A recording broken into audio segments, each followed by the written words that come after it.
Au nom du Père et du Fils et du Saint-Esprit, Amen. Le bien de mon Père, bonjour, je suis heureux de t'avoir et de vous avoir ce matin où nous continuons le bien de mon Père en ce jeudi de la 5e semaine de Pâques à méditer et à lire l'Écriture. Nous allons commencer par la lecture du livre des Actes des Apôtres au chapitre 15, les versets 22 à 31, où nous allons voir comment les apôtres et les anciens vont prendre une décision pour orienter les nouveaux convertis et pour soutenir les nouvelles églises qui se forment à travers le monde. Et bien, mon Père, il va envoyer cela des hommes pétris pour rendre leur décision. C'est ainsi qu'on va voir Jules et Silas qui vont accompagner bien sûr Paul et Barnabé qui étaient confrontés à cette difficulté et la décision sera claire. La formule est aussi belle à écouter et à lire. Je vous invite à lire. Ils vont dire ceci: l'Esprit Saint et nous-mêmes avons décidé de ne pas faire peser sur vous d'autres obligations que celles-ci qui s'imposent. Alors la formulation est très belle. L'Esprit Saint et nous-mêmes.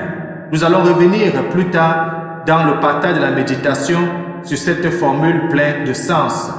Ensuite, le bien de mon Père, nous allons lire l'évangile de Jésus-Christ selon Saint Jean au chapitre 15, les versets 12 à 17. Alors le Seigneur Jésus-Christ va continuer à parler de l'amour, que nous nous aimons les uns les autres comme lui-même nous a aimés. Il va donc laisser un commandement nouveau en disant: voici ce que je vous commande, c'est de vous aimer les uns les autres. Eh bien, mon Père, l'amour est le fondement de notre foi, puisque Dieu qui nous a créés par amour. Il nous a invités à cette vie pour que chacun de nous, nous puissions expérimenter l'amour dans notre vie. L'amour désintéressé, l'amour agapé, l'amour filial, l'amour éros, tout genre d'amour, mais surtout l'amour agapé, comme Saint Paul va clairement le prescrire. Tournons les bénis de mon Père nos sens à l'intérieur. Apprêtons les différents textes bibliques d'aujourd'hui à chacun et à chacune. Bienvenue. Quand il disait à ses amis, si vous saviez le don de Dieu, si vous saviez le don de Dieu, nous avons asséché la source de la vie. mais ce matin, alléluia, notre naissance a jailli du tombeau. Alléluia, alléluia, Jésus est vivant. Alléluia, alléluia, Jésus est vivant. Jésus est vivant, il est éternellement vivant. Prions. Nous t'en prions, Dieu Tout-Puissant, conforme notre cœur à la vérité du mystère pascal que nous célébrons dans la joie, qui nous protège par sa force et nous apporte le salut par Jésus-Christ, ton Fils bien-aimé, lui le ressuscité, lui le vivant, Dieu pour des siècles et des siècles. Amen. Lisons le bien de mon Père, Actes des Apôtres, chapitre 15, les versets 22 à 31. Je vous invite vraiment à lire ce passage-là. Ça va nous aider à mieux comprendre le transfert de l'autorité de Jésus-Christ à son Église. Une seule Église qui est vivante. L'Église est comme l'un de nous. Ensuite, méditons ensemble le psaume 56 qui va nous dire que devant le peuple, le Seigneur, je te rends grâce en soulignant que notre cœur est prêt, notre Dieu, notre cœur est prêt pour toi.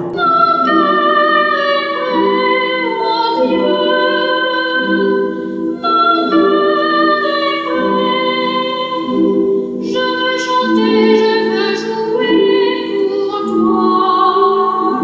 Éveille-toi, mon âme.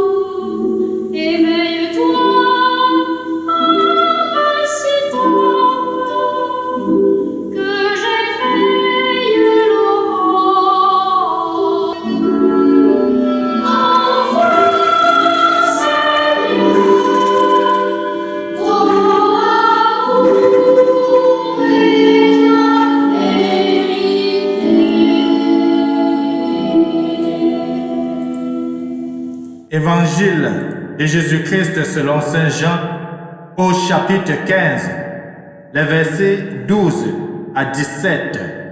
En ce temps-là, Jésus disait à ses disciples, « Mon commandement le voici, aimez-vous les uns les autres comme je vous ai aimés. Il n'y a pas de plus grand amour que de donner sa vie pour ceux qu'on aime. Vous êtes mes amis. Si vous faites ce que je vous commande, je ne vous appelle plus serviteur, car le serviteur ne sait pas ce que fait son maître. Je vous appelle mes amis, car tout ce que j'ai entendu de mon Père, je vous l'ai fait connaître. Ce n'est pas vous qui m'avez choisi, c'est moi qui vous ai choisi et établi, afin que vous alliez, que vous portiez du fruit et que votre fruit demeure.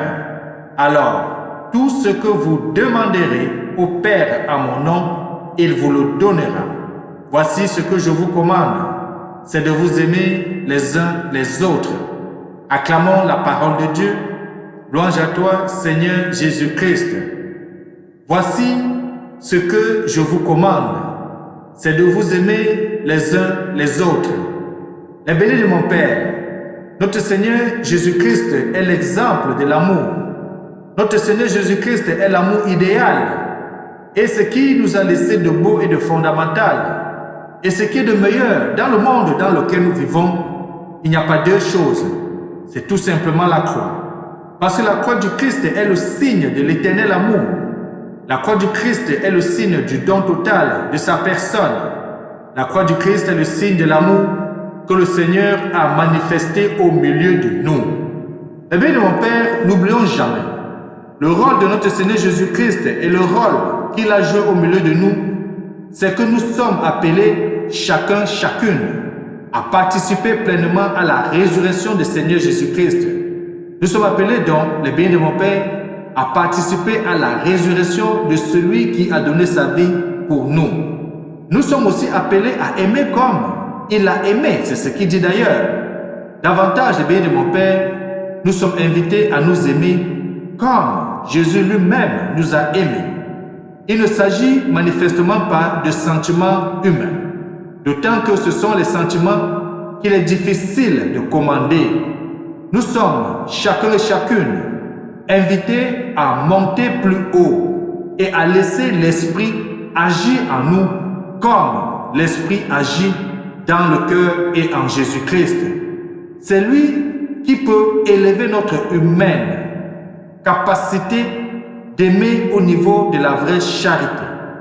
La charité, nous le savons, est en effet le nom de cet amour qui unit le Père, le Fils et l'Esprit dans la communion de la Sainte Trinité. Cette charité, Dieu nous en fait le don, non seulement en nous aimant, mais en mettant en nous la capacité d'aimer de cet amour divin. Ainsi, les biens de mon Père, quand Jésus nous commande d'aimer, il ne fait pas de la morale volontariste. Il n'y a qu'à aimer. Oui, il nous donne les moyens de changer nos façons de voir, nos façons de vivre, nos façons d'être, nos façons de faire. Il les rend conformes à notre nouveau statut de participants à la résurrection du Christ. Les bénis de mon Père, de même que Dieu s'est abaissé jusqu'à prendre notre nature humaine, nous sommes chaque baptisé, élevé jusqu'à Dieu. D'ailleurs, Jésus va dire, c'est moi qui vous ai choisi et je vous ai mis à cette place.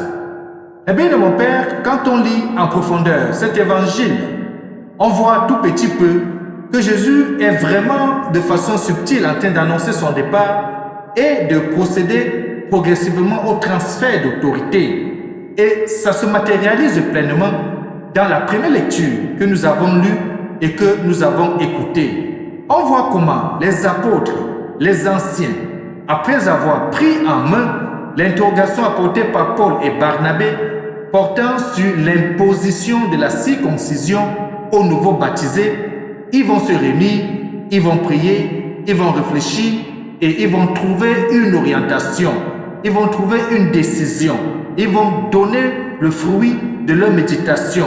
Et c'est pour cela qu'ils vont dire, l'Esprit Saint et nous-mêmes avons décidé.